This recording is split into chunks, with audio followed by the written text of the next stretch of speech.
দেখা দেখানো হয়ে গেছে।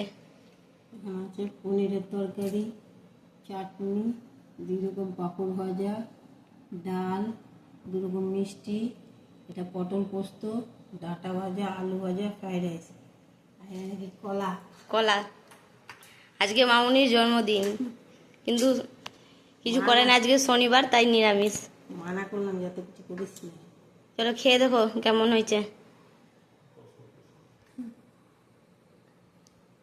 কেমন হয়েছে খেয়ে দেখো। জানি না লবণ মিষ্টিটা কেমন হয়েছে। পনিরের তরকারিটাও খেয়ে দেখো।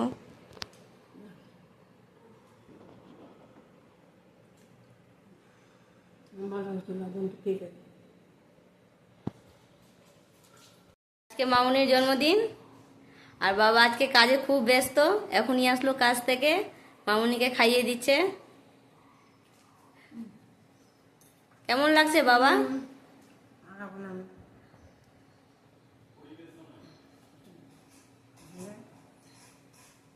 কেমন হয়েছে? কেমন হয়েছে রান্না? খুব সুন্দর হয়েছে, প্রত্যেকটা রান্না ভালো হচ্ছে। সুন্দর হয়েছে। ঠিক আছে, আমি তো লবণ কম খাই, খাই।